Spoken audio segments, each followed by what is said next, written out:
Thank you very much, Cahir. Minister. And may I say that I can really not disagree with very much of what Deputy O'Sullivan has just said, with one exception, which is this question that's come up from time to time. Why didn't we ask for a write-down? It might have been available had we just asked. Just examine that just for a minute. You're in negotiations with whoever, or in discussions with the European Central Bank. The Irish Central Bank is with the members of the European Central Bank. The Irish government has to deal with the institutions as well. And we're dealing with a situation where a sovereign promise has been made on behalf of the Irish state, which this government then takes over in 2011 and has to face the realities and the facts that are presented to it. And we discover very clearly that there's what can only be described as a very hard line taken in relation to both the notes and the other commitments entered into on behalf of the Irish sovereign. That there's a negotiation, an attempt to renegotiate these instruments and renegotiate these deals, so-called deals. And we're engaging in that, and we're finding considerable difficulty persuading people to our point of view. But we're nevertheless persisting. And people are saying that in the course of that activity, we should then say, oh, by the way, we want to ask you something else. Would you mind just deleting the entire thing? What? Sorry, we're in negotiation about this, renegotiate. Would you mind just deleting the whole thing, please? We want it all written off. Just examine whether there's any credibility associated with taking such a course of action. In any circumstance, not just in the sovereign debt circumstance. You go to the bank to renegotiate a debt, you go to anybody, you have a debt, and you're seeking to renegotiate and get better terms, and then you say, oh, by the way, before we come back to that, would you mind just writing it all off? Like, the point is, and I'm sorry if I'm seeking, if it sounds like I'm caricature, I certainly don't wish to make fun of any member in this House for 1 minute. It's just that there's no credibility in adopting a position like that. And it affects then your credibility in doing the job that you actually have to do, which is to renegotiate. You reduce and undermine immediately from the word go your credibility and the perception of you as being somebody who's able to actually bring about an agreement and a renegotiation. So it's a credibility issue. And I have to say, and I have absolute respect, and I agree with practically everything Deputy O'Sullivan said. I say that this notion that if we had only asked and we could like suck it and see and just see, it just is devoid of reality or devoid of credibility. The actions of this government will have to be assessed. And Deputy Clarrigal made the point earlier on that the government will have to face the people, as indeed all the parties, including his own, will have to face the people at some point in the future. And we'll have to account for what we did or for what we didn't do. And look at what the actions of this government. We came to office at a time of unprecedented crisis. That's acknowledged. Near economic and financial collapse, if not absolute collapse.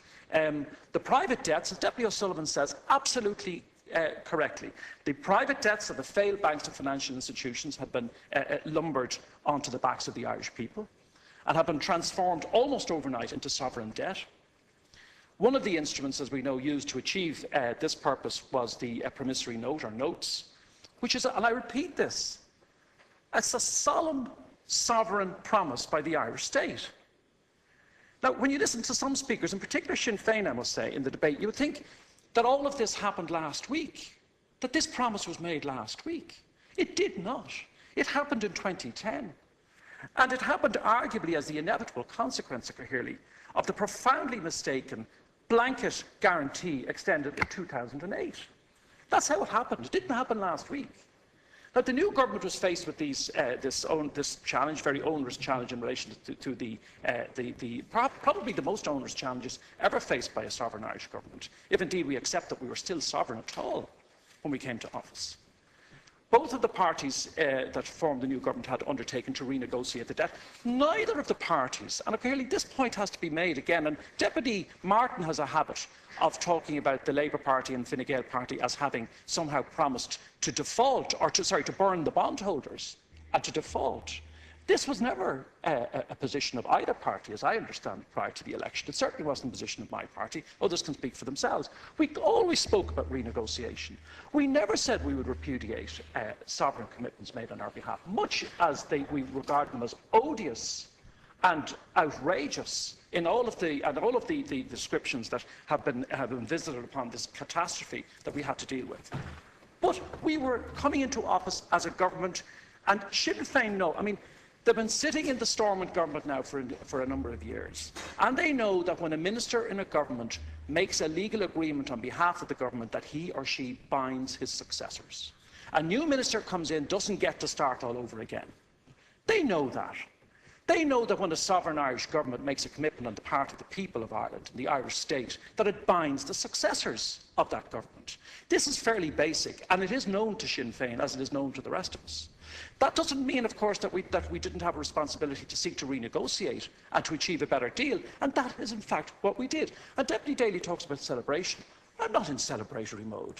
God knows there's little enough reason to celebrate in these situations.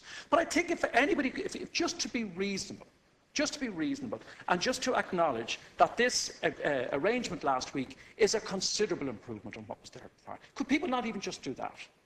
That it represents a considerable improvement. And, you know, we can quote the various commentators, and Deputy Wallace quoted one the other day, but he didn't quote the bit at the start of that man from the IMF's article, where he in fact was saying that it was, you know, the task ahead remained daunting, but that it was important, it was an important achievement, and that Ireland would benefit from this and would benefit from the reprieve that it represents.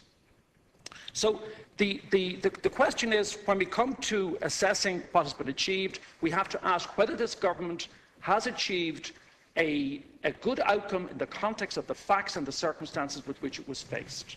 That is the question that has to be asked. Not why the government didn't seek to unwind or roll back on commitments made on behalf of the state, because that wasn't, frankly, available to it to do. And Deputy Culreevy knows that as good as anybody else. I'll just say finally that when parties do go to the people, I hope to God, if it is the case, for example, that Sinn Féin managed to garner more support in the community and get more seats or whatever else it is, I care more about the country, genuinely, than I do about the prospects for any political party, including my own.